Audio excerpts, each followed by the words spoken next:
Tere, kallid saatevaatajad! Te vaatate saadet Plaan B ja teiega olen mina, Enni Vaarman ja Andro Roos. Ja täna me teeme nagu tavaliselt sellise lühikese 15-minutilise saate. Ja meie teemaks on siis nutitelefonid koolis, nende halb mõju ja nende kasu koolis. Mina olen üldiselt nutitelefonide vastu nagu kogu olnud, et ma ise võtsin ka suhteliselt hilja nagu nutitelefoni kasutusele. Ma arvan, 5-6 aastat olen kasutanud. Muidu olin ikka põhimõtteline siukene, tavalise telefoni pooldaja, aga emaili on hea lugeda ja mingit tööd teha, nagu ütleme niimoodi. Ka autoroolis teinekord kahjuks. No jah, ma arvan, et autoroolis ei tohiks teha muidu, me ei kutsu üles kedagi. Nagu eelmises saates. Aga vaata, sa küsisid, et mis on negatiivsed asjad. Negatiivsed asjad ongi täiskasvanute jaoks on kindlasti autoroolis nagu telefoni näppimine ja töö tegemine.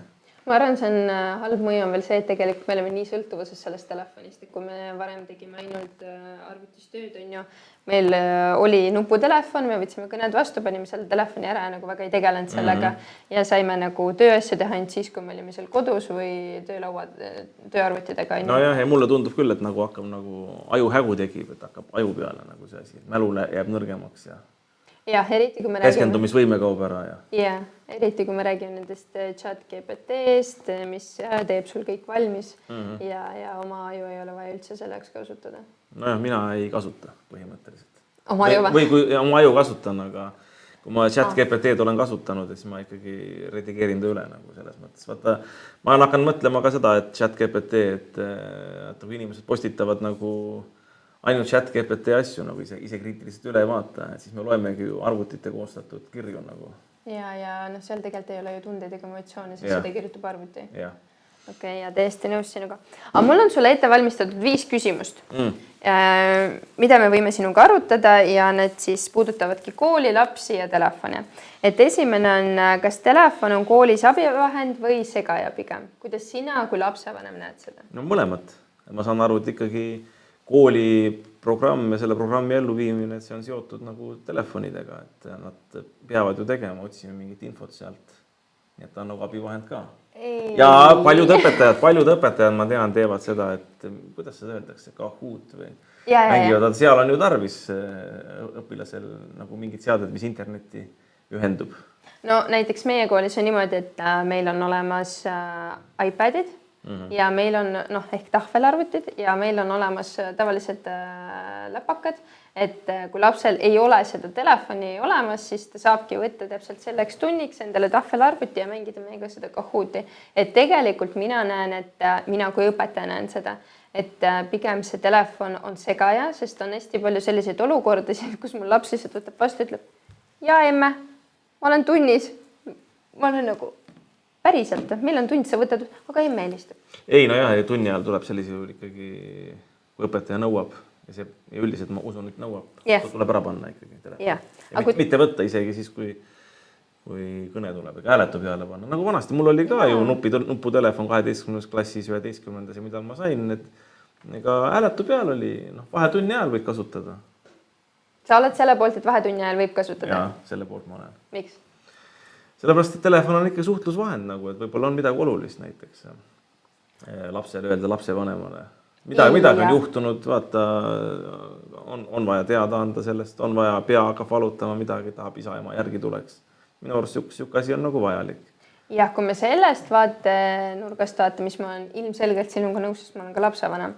Aga kui me vaatame sellest vaatenurgast, et tegelikult koolis on ju kõik sõbrad ja nad ei kirjuta sulle. Nad lihtsalt istuvad TikTokides, YouTube'is, lihtsalt scrollivad. Aga kui see on vaheajal, see on nende enda vaheaeg. So what nagu? Aga siis nad kaotavad selle, nad ei oska lõpuks suhelda oma vahel. No aga kas saab demokraatlikus ühiskonnas? Ma ei ütle seda, et ma nõus olen nüüd sellega või et ma oma lapsel nüüd päris luban seda, aga ma ka ei keela nagu, et eks saab nagu seda selgitustööd tehtud niimoodi, et kodus. Et kuule, et ära ole, ära jää kinni sinna, aga lõpuks demokraatlikus ühiskonnas igal inimesel on õigus ise oma elu ära hävitada ja oma raha põlema panna ja ära raisata ja oma mõistus kellelgi teisele anda, oma hääl loovutada. Selle eest ei saa kedagi kaitsta. Ega kool on ka tegelikult ettevalmistus ühiskonnaks. Paraku on niimoodi, et osad löövad ühiskonnas läbi, teised ei löö, teised käivad alla nagu, eks ole. jah, ma olen nagu nõus selles mõttes, lapsevanemad peavad kaasa aitama sellele, et nende lastega nii ei juhtuks. Aga lapsevanemad ei saa delegeerida seda vastutust ka õpetajatele, et õpetaja peab olema nüüd see karm ja kuri, kes ainult kogu aeg räägib, et ära ole telefonis, ära ole telefonis. Õpetaja peab saama öelda, et ära ole telefonis minu tunnis. Seda ma ei tolereeri, et ühesõnaga pane telefon ära. Algul ma ütlen sulle ilusti, pane telefon ära. Kõik panevad ära. Tunnis õpime. Kõigi eksib ühe korra. Õpetaja teeb märkuse, aga teine kord eksib. Minu arvates on õigustatud kutsuda õpilane klassi ette ja panna nagu seisma siis näoga näiteks klassikaaslaste poole. Noh, ma ei julgeks öelda, et võib-olla põlvili herneste peale, nagu vanasti oli, nagu, eks ole. Kuigi ma saan tegelikult täiesti aru, miks vanasti kasutati ka sellised meetodeid. Sellepärast, et kui sa põlvili herneste peal nagu oled, et siis sa ju rohkem enam eksida ei taha, et see on ikkagi nagu siuke naeruväärne ka, eks ole. No jah. Aga piisavalt naeruväärne on juba see, et noorte jaoks, et nad seisavad näoga, see ei ole ju kellegi alandamine klassikaaslaste poole. Eks need seal itsitavad, eks ole, aga teinekord ta mõtleb 1000 korda enne järgi, kas ta võtab telefoni või teeb midagi muud keelatud, mida õpetaja ei luba. Minu arust neil isegi meeldib sinna tahvli ette ja klassi ette tulla, sest nad teevad nad segavad tegelikult tundi sellega. Nad saavad tähelepanu endale, sest tegelikult õpetaja ei näe, mis ta seal selja taga teeb. Õpetaja ju teeb tundi edasi. Aga siis ikka põlvili järneste peale. Seda nad ei taha, ma mõtlen. Aga siin on jällegi see, et ka lapsevanemad ei tohi ka olla siis sellised, et nad hakkavad, et nad lubavad ja et nad ühesõnaga õpetaja kasvatusmeetodeid kahtluse alla seavad. Noh, ehk tegelikult lapsevanem peaks aru saama, et õpetaja tahab täpselt samamoodi head lapse jaoks on ju. Meil on tegelikult kõigi eelduslikult, me eeldame niimoodi. Jah. On erandeid, aga ütleme niimoodi, et üldiselt seda tuleks eeldada. Jah, nii et me peaksime koostööd tegema, et kui koostööd ei ole ja on vastupanu üksteise vastu, siis on jõle raske nii kodus kui koolis tegelikult. Olgem ausad. Okei. Kas teadmised jäävad paremini meelde ekraanilt või õpetaja suust? Kuidas sul on? No sõltub inimesest, aga minule küll jääb vist õpetaja suust. Ikka õpetaja suust. Aga teinekord ekraanilt ka, mis mälu kellegil on, mõnel on lugemismälu, teisel on kuulmismälu.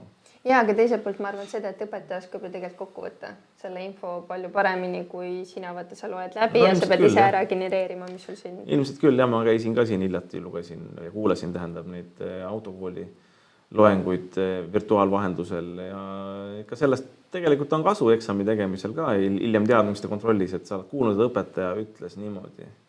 Et ise lased võib-olla silmadega üle, et ei viitsi vaadata niimoodi. Aga ikka ma arvan, et õpetaja rääkimine on ikka oluline, muidugi. Okay. Kuidas mõjutab telefon klassis sõprussuhteid ja suhtlemist päriselus? Ma ei tea. Minu ajal seda ei olnud ja ma ei tea.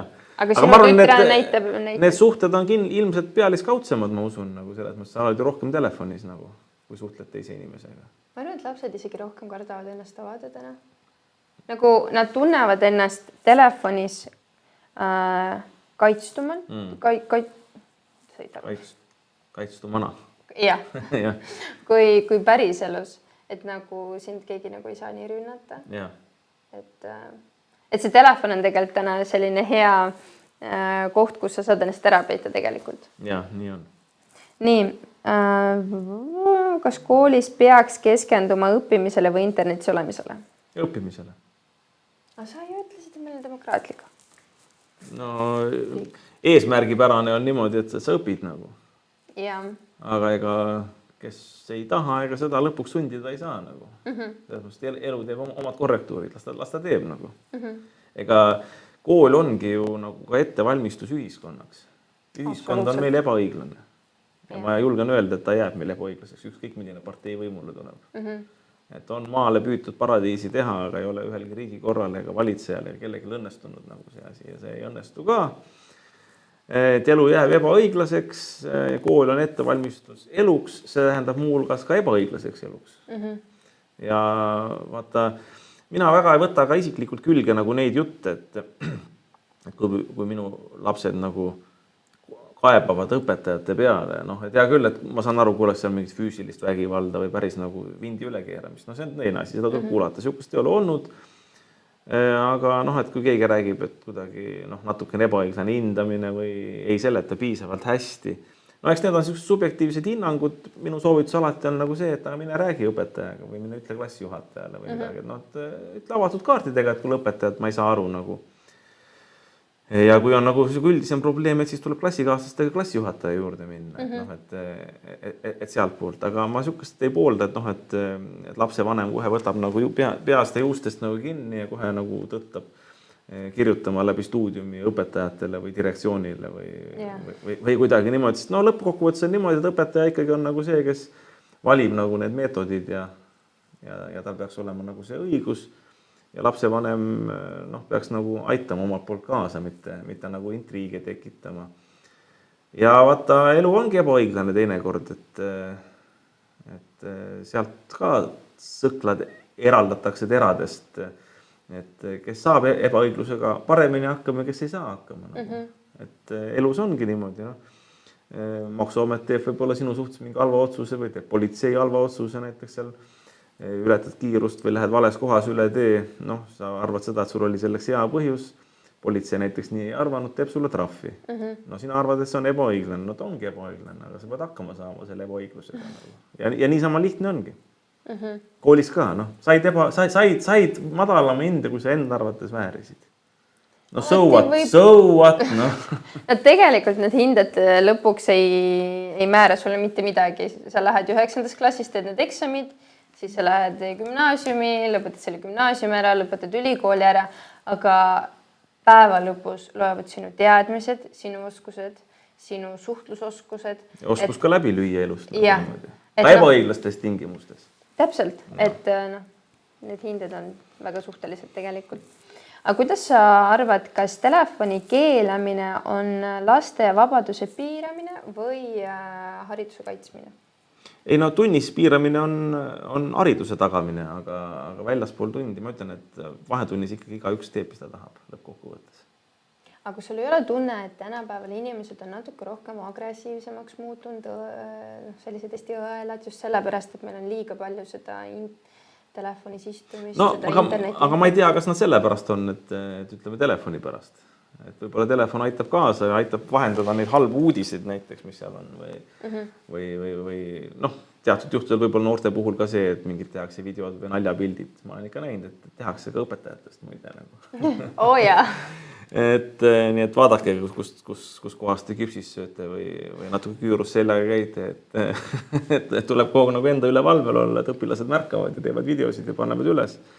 See on ka nagu selge, aga ma arvan, et inimesed on närvilised ja pahased nagu muude asjade pärast, et maksud tõusevad näiteks ja jällegi ebaõiglus inimeste suhtes, vaata niimoodi, et me ei ole rahul selle ühiskonnaga ja telefon toob lihtsalt selle rahulolematuse või need kitsaskohad paremini kätte, kui omal ajal talutaadile, kes hobuse taga põldu kündis.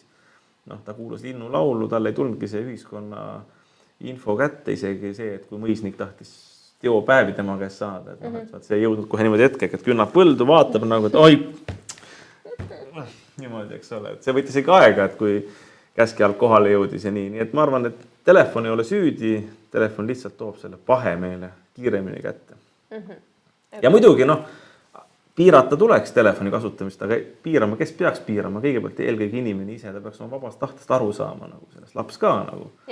Ega kui sa väevõimuga piirad, lõpuks saab suureks, ega sa ei suuda teda nagu nendest Egiptuse meepottidest või lihapottidest eemal hoida, kui ta ikka väga tõmbab sinna, siis ta tõmbab.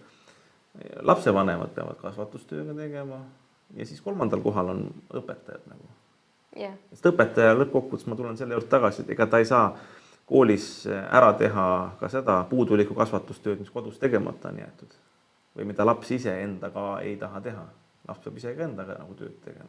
Jaa, absoluutselt nõus sinuga.